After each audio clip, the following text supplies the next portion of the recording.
Welcome to Donmar TV News Channel. Dumalo sa pamamagitan ng video conference si Pangulong Rodrigo Duterte sa opening ng 38 at 39 ASEAN Summits and related summits na pinangungunahan ng Brunei Darussalam. Sa kanyang talumpati, iginiit ng punong ehekutibo na magiging mahaba at mahirap ang road to recovery sa COVID-19 ng ASEAN, kaya dapat matiyak na maipatutupad ang ASEAN Comprehensive Recovery Framework. Nanawagan din ito sa pagtatatag ng ASEAN Center on Public Health Emergencies and Emerging Diseases. Sa 39th ASEAN Summit naman, umapela si Pangulong Duterte sa ASEAN counterparts na tumindig kasama ang Myanmar sa mapayapang pagresolba ng krisis sa bansa alang-alang sa kapakanan ng mga mamamayan nito. Hinikayat din ito ang lahat ng partido sa Myanmar sa pagkakaroon ng constructive dialogue at dapat pahintulutan ng ASEAN Special Envoy na bumisita para makapulong ang lahat ng relevant parties. Nag-umpisa ang regional conference ng walang kinatawan galing sa Myanmar. Tumanggi ang Myanmar na magpadala ng representative nito sa 3 araw na conference bilang protesta sa exclusion ng junta chief sa ASEAN Summits.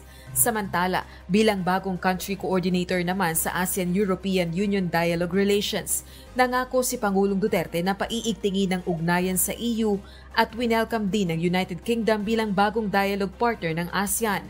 Sa usapin naman kaugnay ng South China Sea, nanawagan si Pangulong Duterte sa ASEAN na isulong ang kapayapaan, stability at pag-unlad sa rehiyon ng naaayon sa United Nations Convention on the Law of the Sea o UNCLOS. Sa kanyang pahayag, binigyang diin itong malayo na ang narating sa pagpapanatili ng kapayapaan at prosperity sa rehiyon, kaya dapat hindi pahintulutan ang mga may ibang interes na mapigilan ito. Kasama ng Pangulo na dumalo sa ASEAN Summit kahapon ang ilan sa mga miyembro ng kanyang gabinete. Nakatakda naman ang regional conference hanggang October 28. Oh my God, she's making this too easy.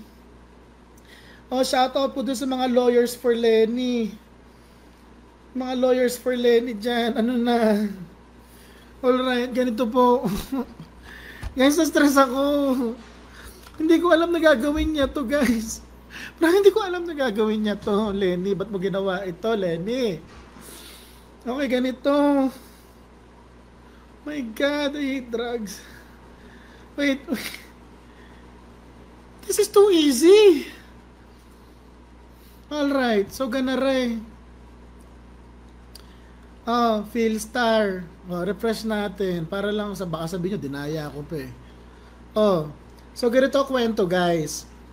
Na, look, Vice President and Presidential Aspirant Leni Robredo meets with kasambahays in an online forum. So, alam mo yun, may bagong team eh, parang ano, kasambahays for Leni. Yung mga hindi pa tapos dumunod ng mga live ko kanina, balikan nyo na lang yun. Okay, so ganito. So si Vice President Leni Robredo nakipag-meet sa mga kasambahay daw in an online forum. Parang merong mga kasambahays for Leni. Okay. Tapos scroll down. So ito yung si Save Gregorio ng Philippine Star. Ayan siya, ayan. Sa kanan. Ano? Tinutweet yung mga nagaganap. No. Just go. Excuse me.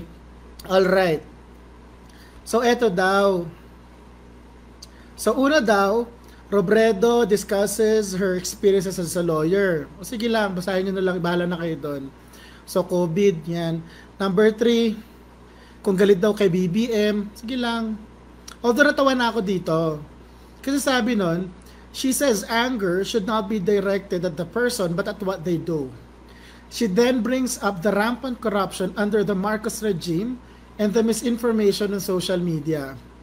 Hindi ko na i-explain pa yung misinformation kasi paninaw nila yon. Sige lang, walang basagan ng trip. Ang naloloko lang ako, galit siya sa corrupt. Pero yung sarili niyang partido,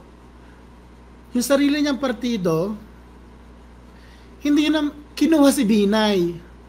Sorry paniwalang-paniwala ang Liberal Party na corrupt si Binay. Tapos kinuha yung senador. Ano kay hipokritahan yan? Okay, let's go. Next. Kasi kami mga public officials, meron kaming obligasyon na maging malinis ang aming panunungkulan at chuchuchu. Ito na masaya na part, guys. Kasambahays ask Robredo for advice on vote buying. the Vice President tells them to accept the money. Oh, may nag-retweet pa. To accept the money, but vote whoever they want to. Alright. Kung ikaw guys, karaniwang tao ka lang, maintindihan ko yan eh. I don't agree that you accept the money from vote buyers, but I understand. But there is a gigantic difference between me and the Vice President. What? Abogada siya. Hindi ako abogado. Abogada siya. So subject siya sa canon for lawyers ng Pilipinas. Sa Code of Professional Responsibility. Alright. Ito ang sabi niya ha. Tanggapin nyo kasi galing rin naman yan sa atin. Yung pinagbibili ng boto, pera rin naman yan ng taong bayan.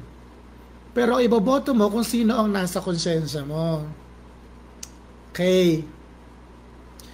Ang mahalagang part dito guys, yung sinabi ni Vice President Leni, na tanggapin ninyo yung pera na suhol. Okay. So basically, ang kinokondone ni Leni ay yung act na tatanggap ka ng pera from a politician na vote buying eh. 'Di ba? Tapos sasabihin mo sa politician, sige, iboboto kita. Pero iboboto mo rin iba. Okay. Dalawa possibilities nun. Legal siya or illegal. No. Kung illegal siya, tapos na si Leni pagdating sa disbarment case. Mga lawyers for Leni, shout out po! Oh, ano na? Lawyers for Leni, suportado niyo pa ba si Leni? O kunwari, ano tayo? Magmamaang-maangan lang tayo na parang, ay, hindi niyo sinabi yun. Ganyan. Ay, hindi niyo Guy, mga baklo. Alam mo talaga, nung binabasa ko to guys, nakaganon ako guys, oh. Nakaganon ako bakla. Wala. Sinabi niya yun. Hindi ba? Hala. VP Leni, what the... Mom! Mom! Oh, lawyers for Leni, baka dapat ipadisbar nyo na yung kandidato nyo. Ma'am. Oh, sabi daw sino ba yung na-disqualified sa ganyang usapan nun? Aba, marami na pong lawyer ang nag-violate ng rule 1.02 na na-disbar. Baka akala nyo, ilan lang. Ang dami na po na-disbar na abogado. Ano ba? Di ba abogado, ang trabaho mo, magpatupad, i-encourage ang pagpapatupad ng batas, tapos ini-encourage mo ngayon yung public, and what makes matters worse is that you're the vice president, sasabi mo sa publiko na ganon, pang-disbar yan. Ngayon, syempre, ibang usapan nyo kung matidisbar nga ba, kasi mahaba yung mga kaso na ganyan. Tsaka besides, ano ba naman, so, pwede siya madisbar. Pero, mahaba yung kaso. Pero ang punto, anong kalokohan to? Pinagayabang nyo na abogada si Leni. Tapos ganyan yung ginagawa. Rule 1.02.